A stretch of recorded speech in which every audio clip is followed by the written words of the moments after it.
All right, everybody, we don't have to go to Philadelphia to get the perfect Philly cheesesteak sandwich. Stick around and we'll make this at home in about 20 minutes. How you doing? All right, first we're gonna just grab a green bell pepper, chop it up thin. Thin is key, so it gets nice and cooked down easily. Next, we're gonna do the exact same thing with a red bell pepper. Is it required to have both colors? No. Is it required to be aesthetic? Yes. So you do with that information what you must. Chop the red bell peppers thinly as well. We're gonna do about a quarter on each. Now we're gonna go to our good friend Onion. Mr. Onion is about to get sliced and diced. How you doing? Same deal here. We're gonna cut him thin.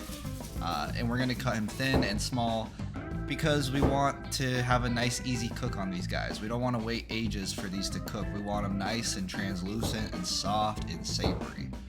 There we go. We got our onion chopped up. Beautiful.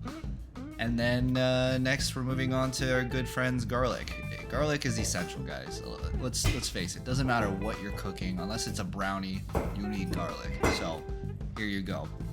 We're gonna take about 4 to 6 bulbs of garlic, your preference. I love garlic, so you do with that what you must. Next, I got a New York strip steak. You could use most steaks. I just preferred a New York strip steak because it's nice and thick and you can make a lot of steak out of it. So slice it as thinly as possible. I took the fat off because it's really hard to cut, even with a relatively sharp knife. So just easier to take the meat off that little bit of fat and toss the fat to the side. Save it for later, give it to your dog, do with it what you must. And yeah, so we're gonna once, twice, 3 times over chop up this steak thinly. I say 2 to 3 times just because, you know, we want this to be as thin and as small as possible. We want those nice little chunks. We don't want big chunks. A Philly cheesesteak has those nice little chunky boys. So we've chopped up already. Now we're going on our final choppage, and we're good. We're moving on. Perfect. We got it going. What's good next? What's good next? Let's see. Okay, so we're making a little shape. Let's turn our burner on. Burner, of course, has to come on. Put it up to medium heat and get ready. Just to let it get up to temp. Little non-stick test here with some water. Looks like we're up to temp. We're at about medium temperature right now. And things are looking good, guys. We're looking right on track.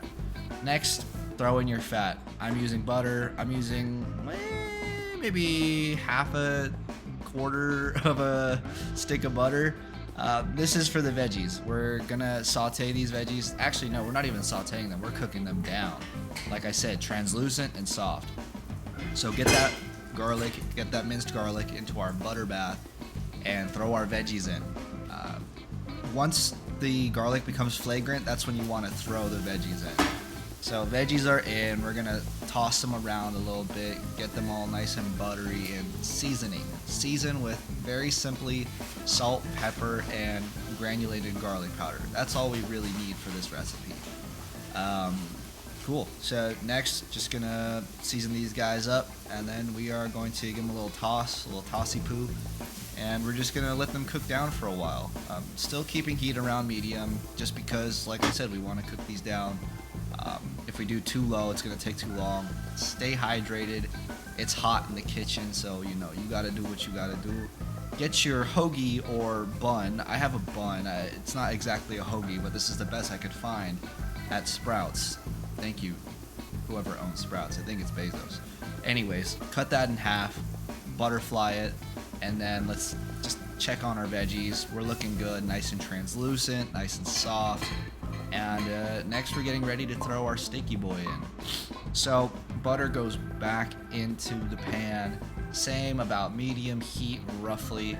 And mind you guys, it's gonna cook really fast, this steak, because it's chopped up so thinly and small. If you did it properly, that is.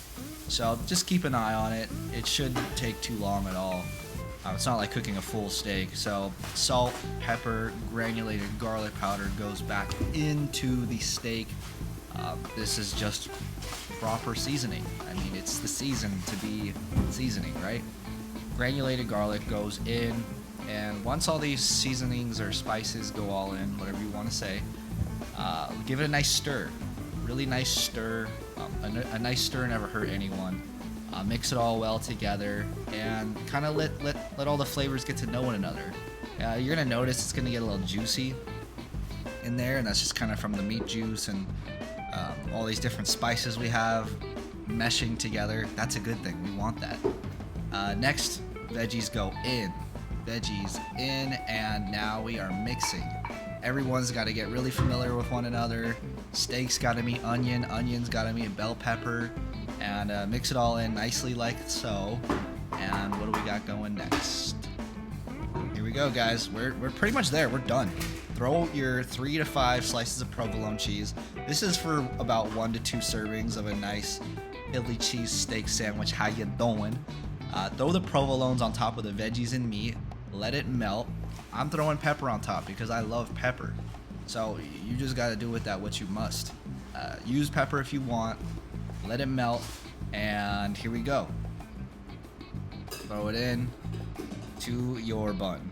You don't really necessarily need to toast your bun. Like I said, I'm not from Philadelphia, so don't sue me for saying the wrong thing, but you know, you don't have to sue the bun. I mean, you don't have to toast the bun. Toast it if you like. So yeah, all the veggies, all that cheesy goodness, all that steaky goodness is going in. We're filling it up to the top, to the very tippy top, and that's pretty much it, guys. That's your beautiful at-home Philly cheesesteak sandwich in like, I don't know, 20, 25 minutes. Depends on how fast you chop, I guess, right? Well, thanks so much, guys, for stopping in.